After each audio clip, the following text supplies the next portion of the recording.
السلام عليكم ورحمة الله وبركاته. والدة المرحومة ليان زاهر ناصر، طبعا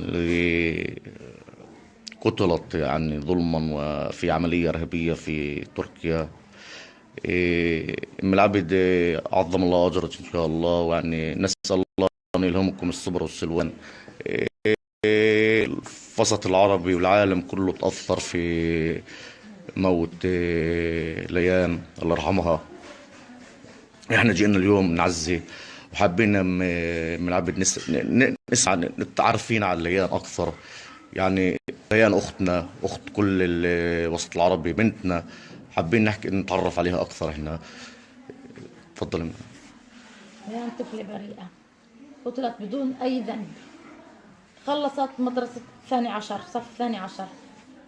حبت البنت تعيش حياتها، اشتغلت.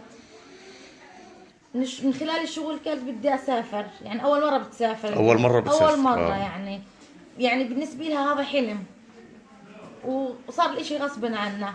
وسافرت البنت وعندها طموح.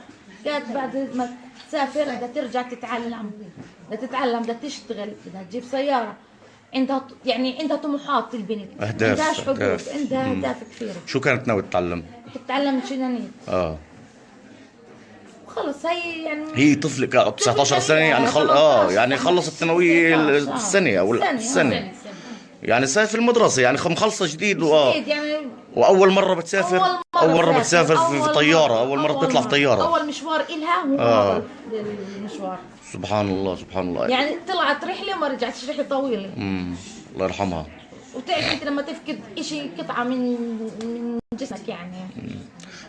بالعبد احنا نتذكر احنا اخلاق المرحومه، يعني كل بتحدث عنها، حدثينا عن المرحومه.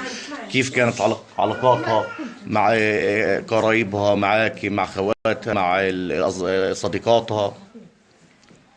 بنت بريئة، قلت لك بنت مخلصة، بنت محبوبة عند الجميع. يعني إلها صديقات عدد هائل، يعني ما بقدرش اقول لك. الكل بحب يطلع معها، وعندي اقول لك مش شغل اياها. ما تسافر اخر سفريه كان بينك وبينها، يعني اخر محادثه بينك وبينها لما قعدت معها، يعني شو كان؟ حسيت انها بتودع؟ شعرت انه في شيء يعني بعدها؟ طبعا الشيء هذا الواحد بعد ما تموت بتفكر شغلات ما بكاش هذا الاحساس بالامر. كنت خايف عليها انها تسافر لحالها يعني. من مره ما جانيش هذا الاحساس.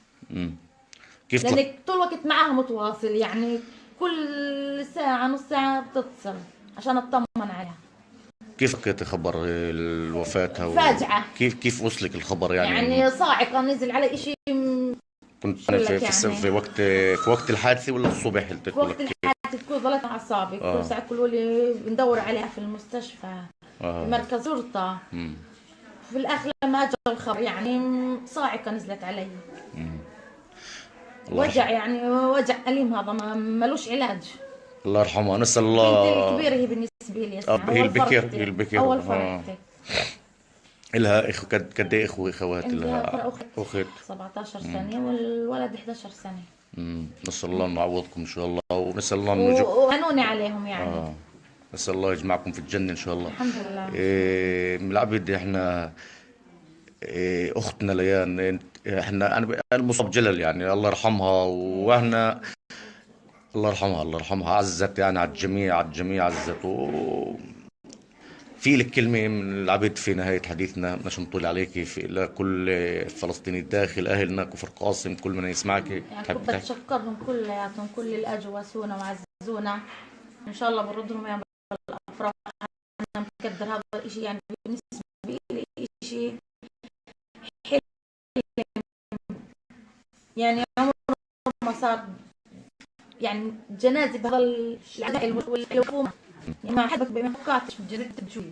الحمد لله. السكان اللي باقى في الجنازة بتكون شو يعني آلاف الحمد لله. يعني كل وين ما بنسمع احنا، وبعدين في الفيسبوك الكل بخرف يعني بشكر يعني كل واحد اخلاقها الطيبة وعلاقاتها وعزانا. يعني بشكر من كل قلبي، يعني مش عارفة اقول يعني.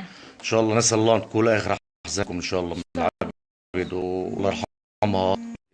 تسلم.